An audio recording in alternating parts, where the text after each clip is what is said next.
Assalamualaikum warahmatullahi wabarakatuh. Perkenalkan, nama saya Dian Sulistyo Diningrum.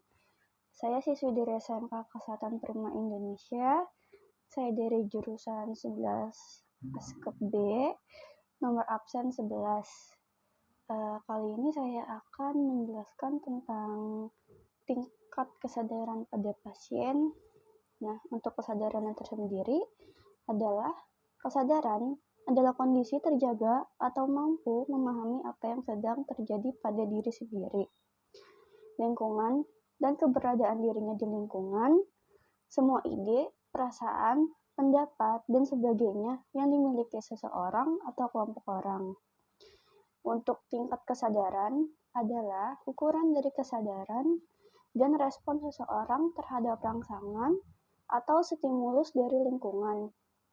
GCS adalah metode kuantitatif yang dipakai untuk mengetahui tingkat kesadaran seseorang, meliputi aspek membuka mata, respon verbal, dan respon motorik, dengan skor minimal 3 dan maksimal 15. Untuk penurunan kesadaran bisa berbeda-beda untuk setiap orang. Tingkat penurunan kesadaran berbeda dengan pingsan. Kondisi pasien yang pingsan bisa sadar penuh setelahnya, sedangkan pasien dengan penurunan kesadaran bisa menetap dalam waktu lama. Tingkat kesadaran terbagi menjadi 6, yaitu ada kosmetis, apatis, delirium, somnolen, sofor, dan koma.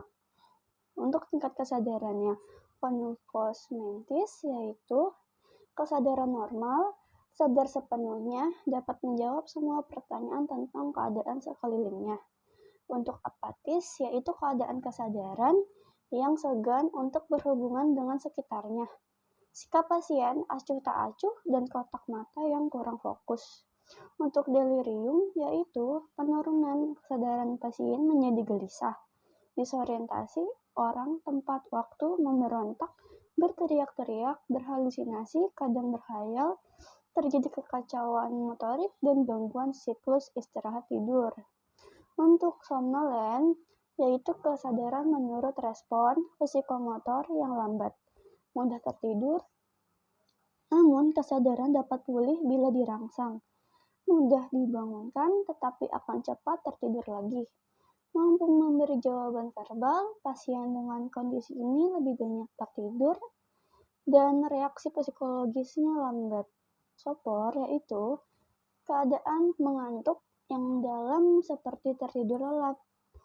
Pasien masih bisa bangun bila diberikan respon nyeri yang akut, namun tidak memberikan respon verbal yang baik atau lemah.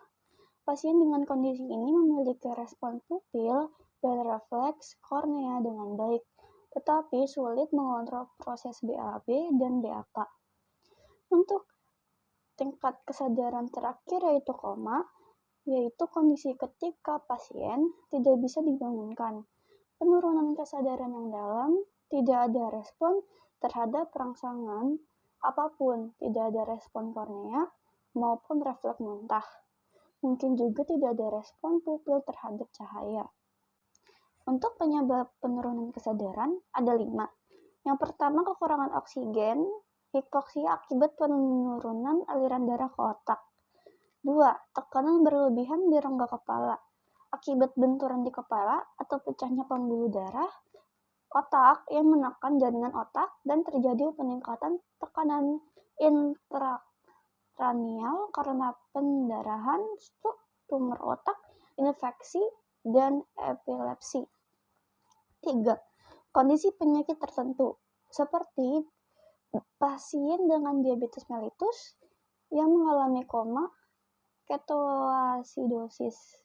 Untuk yang keempat, dengan keadaan hipo atau hipernatremia, yaitu dehidrasi, asidosis, alkalosis, pengaruh obat-obatan alkohol, dan yang terakhir, keracunan seperti hipertermia atau hipotermia. Nah, cara penilaian tingkat kesadaran ada 4. Yang pertama, periksa, yaitu anamnesa, faktor-faktor yang mungkin mengganggu komunikasi dan cedera lainnya. Kedua, amati, respon membuka mata, isi pembicaraan, atau kata-kata pasien dan gerakan motorik sisi kanan dan kiri.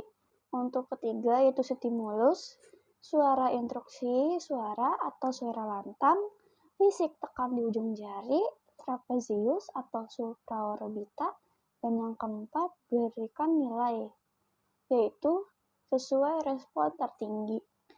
Nah, Glasgow Coma Scale adalah metode penilaian tingkat kesadaran yang dibuat pada tahun 1974 oleh dokter spesialis bedah saraf asal Inggris yaitu Graham Sterudel dan Brian Janet. Meski skala ini dapat digunakan untuk menentukan tingkat kesadaran seseorang, penilaian ini tidak bisa dipakai untuk mendiagnosis penyebab seseorang mengalami penurunan kesadaran atau koma. Nah, untuk intervensi hasil penilaian GCS, setelah melakukan penilaian, cara penulisan berurutan yaitu E, V, dan M. Seusia nilai yang dapat pasien. Pada pasien yang konposmetis, nilai GCS-nya 15, yaitu 4, strip 5, strip 6. Sedangkan pasien koma dengan nilai GCS 3, yaitu 1, strip 1, strip 1. Bila salah satu trace tidak bisa dinilai, misal kedua mata bengkak, dan indikator V dan M dapat dinilai, maka penulisannya X, strip 5, strip 6. Bila pasien terpasang tracheostomi, sedangkan E dan M dapat dinilai penulisannya 4, strip X, strip 6. Untuk klarifikasi skor GCS, dengan perbandingan skornya untuk konposmetis yaitu 14-15, untuk apatis 12-13, untuk delirium 10-11, untuk somnolen 9-7, untuk sopor 4-8, dan untuk koma yaitu skora 3. Nah, skala GCS dapat dari penjumlahan setiap poin yang diperoleh dari ketiga indikator pemeriksaan. Skala ini dipakai sebagai tahap awal mengevaluasi kondisi seseorang yang baru mengalami kecelakaan, kemudian tidak sadarkan diri sebelum diberi pertolongan lebih lanjut.